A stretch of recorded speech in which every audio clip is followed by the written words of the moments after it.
नमस्कार, जोहार द भारत मित्र देख रहे हैं आप। मेरा नाम अभिषेक भारती है और हम खबर दिखाते हैं डंके की चोट पर दिखाते हैं। JSSC CGL paper leak.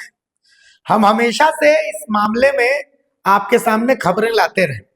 हालांकि कई ऐसे लोग थे जो कभी हमारी डिग्री पर सवाल उठाते थे कि कोई हमें बिहारी बोलता था, कोई पाकिस्तानी बोल देता था, कोई बीजेपी का एजेंट बोल देता था, पता नहीं जिसको जो मर्जी आती तो बोलता।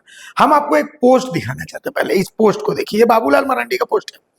इसमें वो लिखते हैं, जेएसएससी सीजीएल परीक्षा में हुए पेपर लीक और सीटों की खरीद फरोख्त को छुपाने के लिए मुख्यमंत्री हेमंत सोरेन, उनके भ्रष्ट अधिकारियों ने हर संभव हथकंडा अपनाया, लेकिन अब अदालत में उनकी करतूतें उजागर हो रही हैं। सरकार द्वारा आधी रात को इंटरनेट बंद करना, लाखों रुपए के लेन देन के सबूत मिलना और मुख्यमंत्री द्वारा बिना किसी ठोस जांच के आयोग को क्लीन चिट देना इस पूरे षड्यंत्र की ओर इशारा करता है। पेपर लीक का सीधा संबंध मुख्यमंत्री के करीबी लोगों से लेकर नेपाल तक सक्रिय दलालों से जुड़ा हुआ है। उसके आगे बीजेपी झारखंड का यह पोस्ट है। श्री योर बाबूलाल जी प्रदेश अध्यक्ष नेता प्रतिपक्ष, मतलब बाबूलाल मरांडी का यह बयान है। और उसके साथ बाबूलाल मरांडी का एक पुराना पोस्ट है जिसको उन्होंने शेयर किया तस्वीर के माध्यम से। इस पोस्ट को भी मैं आपको दिखा देता हूं।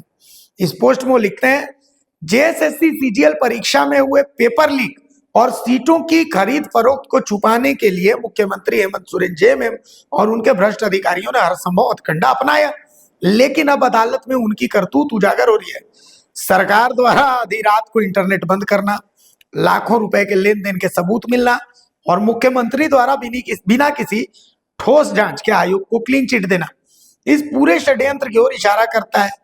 पेपर लीक का सीधा संबंध मुख्यमंत्री के करीबी लोगों से लेकर नेपाल तक सक्रिय दलालों से जुड़ा हुआ है। सीआईडी जांच के नाम पर सिर्फ लीपापोती की जा रही है और न्यायालय को गुमराह करने की कोशिश की जा रही है।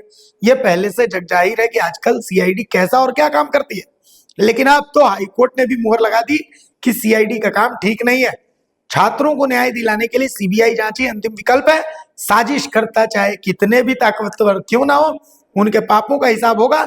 छात्रों का संघर्ष जरूर सफल होगा। ये बाबूलाल मरांडी का पोस्ट है। तो जब आपने इस पोस्ट को देख लिया, सब कुछ समझ लिया, तो अब आपको यह समझना जरूरी है कि आखिर जेएसएससी सीजीएल को लेकर के जो अंतिम सुनवाई हुई थी उसमें क्या हुआ था।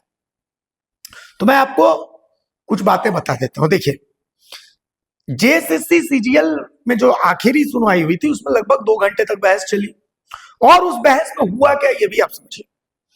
चीफ जस्टिस अब तक के जांच और जांच के तरीके से बिल्कुल असंतुष्ट थे। चीफ जस्टिस बोले कि जिस तरीके से जांच हो रही है, उनकी प्रेयर यानी सीबीआई जांच की जो मांग है उसको लगता है स्वीकार करना पड़ेगा। बहस के दौरान दूसरे जज ने यह भी कहा कि आप अपना 100% इसमें लगा रहे हैं कि एक गैंग नहीं चाहता कि नौकरी हो और ये सब कुछ राजनीति से प्रेरित है, जबकि आपको ईमानदारी से यह भी जांच करनी चाहिए कि पेपर लीक हुआ है या नहीं। मतलब उन्होंने कहा, सीआईडी के लिए था कि आप पेपर लीक हुआ है कि नहीं इसकी जांच छोड़ करके, और आप जो है वो इस पर 100% लगा रहे हैं कि एक गैंग है, ऐसा कोई गैंग है जो नहीं चाहता है कि छात्रों की नौकरी हो। और यहां पर एक और जिक्र हुआ, कोई मस्ताना जी है, मस्ताना की व्हाट्सएप चैट फॉरेंसिक जांच में बिल्कुल सही पाई गई है, कोर्ट में यह कहा गया। तो जज ने पूछा कि आपने ये जांच क्यों नहीं किया कि ये जो मस्ताना जी है उनको परीक्षा के दिन सुबह 4 बजे व्हाट्सएप पर जो क्वेश्चन भेजेंगे वो किसने भेजे। शुरू में जो एजी हैं वो 15 मिनट बाद उन्होंने अपनी बहस रखी।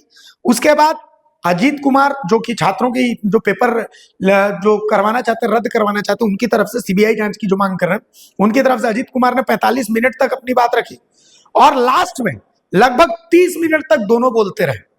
चीफ जस्टिस ने एजी से कहा कि अब ज्यादा समय नहीं मिलेगा, 15 अक्टूबर को अगली तारीख दे रहे हैं। दोनों जज के रुख को देखते हुए अब यह माना जा रहा है कि हो सकता है इस मामले में सीबीआई जांच हो ही जाए। तो आपको क्या लगता है इस जेएसएससी सीजीएल को लेकर के, आप क्या लगता है कि इस मामले में सीबीआई जांच होगी? आप हमें कमेंट्स में जरूर बताइएगा कि आप इस मामले में क्या फील करते हैं, कैसे फील करते हैं, ताकि हम भी जो है इसमें आगे आपको खबरें दिखा सकें। नमस्कार, जोहार।